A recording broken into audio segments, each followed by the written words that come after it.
Mungkin kurang tangisan kita kepada Allah, sehingga masalah yang datang dalam kehidupan kita mungkin sebabnya kita sendiri. Mungkin kita jarang seperti waktu kita kecil menangis di hadapan Allah.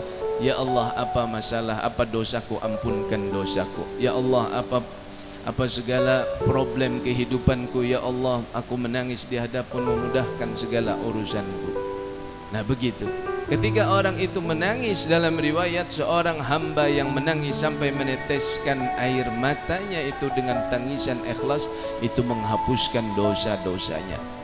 Seperti dalam riwayat kita berpuasa, man shoma Ramadan imanan wa ihtisaban ghufira lahu ma taqaddama min dhanbi.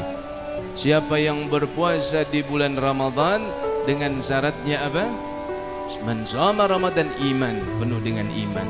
Iman itu isinya yakin, iman itu isinya tawakal, iman itu isinya syukur, iman itu isinya redha, iman itu isinya qanaah. Semua sifat kebaikan ada di iman. Kemudian apa? Wahtisaban. Apa ihtisab itu? Yaitu mengukur dirinya, mengukur kekurangan dirinya. Kalau bahasa sekarang, introspeksi dirinya. Apa yang kita introspeksi, apa yang kita ukur, apa yang kita hisab? Mungkin dosa-dosa kita yang pernah kita lakukan, sehingga di bulan Ramadan mungkin ada tangisan yang dulu kita tidak pernah menangis. Di bulan Ramadan ini kita menangis. Nah, jangan bulan Ramadan ini bagarakan sambil baju gitar kita. Apalagi musik disco itu kan ada tangisannya tengah malam. Orang memanfaatkan bulan Ramadan ini dengan ibadah, dengan kita khusyuk, khudu' kepada Allah Subhanahu wa ta'ala. Nah mungkin dengan tangisan itu ma'asyiral muslimin merubah kehidupan kita yang akan datang. Ghufira lahu ma taqaddama min dzambik, diampuni dosa-dosa yang dia pernah lakukan, bahkan seperti bayi yang keluar dari perut ibunya kalau dia benar melakukan puasa di bulan Ramadannya. Bukan hanya puasanya itu, tapi segala amal kebaikan yang dia lakukan di bulan Ramadan ini. Dan terakhir ma'asyiral muslimin, bagaimana orang yang tawakal kepada Allah Subhanahu wa ta'ala, yaitu menyerahkan dirinya sepenuhnya kepada Allah Subhanahu wa ta'ala. Dikatakan dalam riwayat, yaitu al-mayyit kal-mayyiti inda yadil ghasil, sebagaimana mayat di tangan orang yang memandikan. Coba lihat bagaimana mayat. Kita pernah lahir tadi, bahwa kita pernah bayi dan menjadi besar. Kita pernah bekerja, mungkin yang jadi bawahan atau atasan, kita menjadi hamba. Kemudian yang ketiga, kita akan mati. Semua kita akan mati, terhunjur. Kita akan kaku di hadapan manusia dan di hadapan Allah, tidak bisa berbuat apa-apa. Lihat orang yang sudah mati. Coba lihat di orang mati itu. Behiring kada bisa. Dia kalau berduduk kada bisa, lagi mati. Apa yang bisa orang mati? Apa yang dilakukan oleh memandikan, apa ujar nang memandikan, dihiringakannya, dihunjurakannya. Lihat orang mati itu.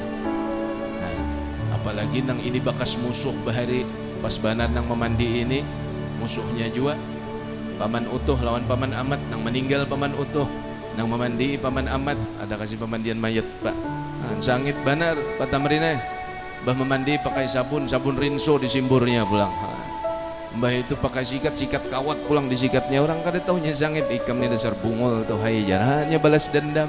Tapi si utuh yang sudah menikah tadi miskin, kita semua tidak bisa berbuat apa-apa. Nah kalau begitu orang tawakalnya kepada Allah seperti mayit di tangan orang yang memandikan, ini kesempurnaan tawakal. Dan ini pernah terjadi salah satu imam kita, Al-Imam Sufa, Imam Ma'ruf Al-Kharqi, Al-Imam Asy-Syaqiq Al-Balkhi, guru daripada Sidi Ibrahim bin Adham, Al-Imam Sufi di zamannya, Imamul Auliya di zamannya. Syaqiq Al-Balkhi ketika itu ditanya oleh murid-muridnya, Imam Syaqiq Al-Balkhi ini kalau berjalan seperti apa? Seperti gula dihurung oleh semut. Nah, kayak apa itu?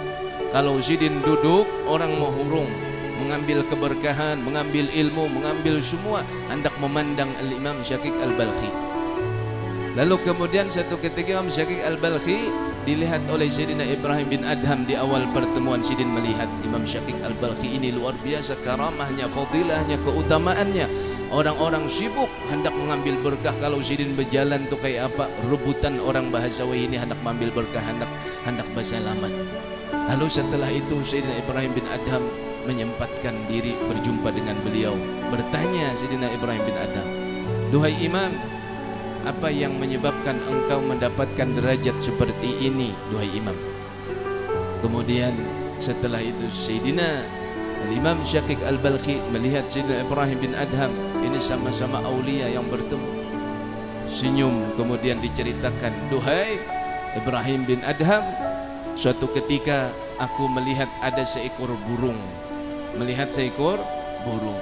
Kemudian burung tadi patah sayapnya. Burungnya itu patah sayapnya di tengah padang, kalau kita sini di Pahumaan. Kemudian kulihat burung itu, kotelek burung itu," kata Sayyidina Syakik Al-Balkhi, "sampai akhirnya kemudian ada burung yang lain datang membawakan makanan. Setelah berjam-jam aku lihat ada burung yang lain membawakan makanan, memasukkan makanan itu ke paruh burung yang patah sayapnya tadi. Kemudian setelah itu terbersit di hatiku," kata Imam Syakik Al-Balkhi, "kalau ini hewan patah sayapnya, berjam-jam menangis, merintih, kuciak-kuciak burung tadi, mengharap pertolongan, mengharap bantuan. Tiba-tiba Allah datangkan burung yang sama jenisnya membawakan makanan, memasukkan ke paruh burung yang patah sayap tadi. Kemudian setelah itu apa yang terjadi, ma'asyiral muslimin? Burung yang sama tadi berusaha membawa burung yang patah sayapnya, dibawanya. Mengobati bahasa kita. Kalau kata beliau, itu burung makhluk Allah yang tidak diberikan akal, makhluk Allah subhanahu wa ta'ala yang tidak dilebihkan dari manusia, manusia dilebihkan dari makhluk yang lain. Khalifatullah fil ard, khaira ummatin ukhrijat linnas. Maka dari itu kata beliau, aku tidak pernah lagi takut masalah rezeki. Kuhabiskan segala umurku untuk aku menuntut ilmu, untuk aku beribadah kepada Allah, untuk aku mendekatkan diriku kepada Allah sampai aku dianugerahkan oleh Allah seperti ini, sehingga Allah subhanahu wa ta'ala memuliakanku karena aku bersungguh-sungguh di jalannya Allah subhanahu wa ta'ala. Menjahada fina lanahdiyannahum subulana, beberkah orang datangan. Disebabkan apa? Kuatnya tawakal beliau kepada Allah subhanahu wa ta'ala. Nah, mudah-mudahan Allah subhanahu wa ta'ala menjadikan kita semua min ahli tawakkul, dan mudah-mudahan kita dijadikan semua min ahli mahabbah, dan semoga kita dijadikan oleh Allah subhanahu wa ta'ala hamba-hambanya yang dicinta oleh Allah, dijadikan ahlul istiqamah, dijadikan ahlul tawakkal, dan mudah-mudahan tidak dimatikan kita kecuali husnul khatimah bi khair wa lutfin wa afiyah. Amin amin ya rabbal alamin. Allahumma ya fattah ya razak ya alim al-ghaib wa syahada, فتح علينا فتوح العارفين وجعلنا من عبادك الصالحين المتقين وجعلنا من أوليائك المتقين يا فتح يا رزق يا عالم الغيب والشهادة.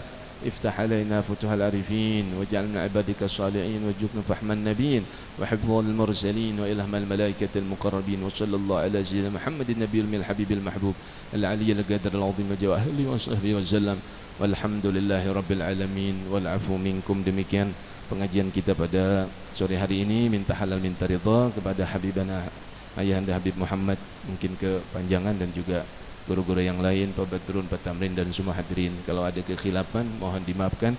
Wabillahi taufiq wal hidayah. Wassalamualaikum warahmatullahi wabarakatuh.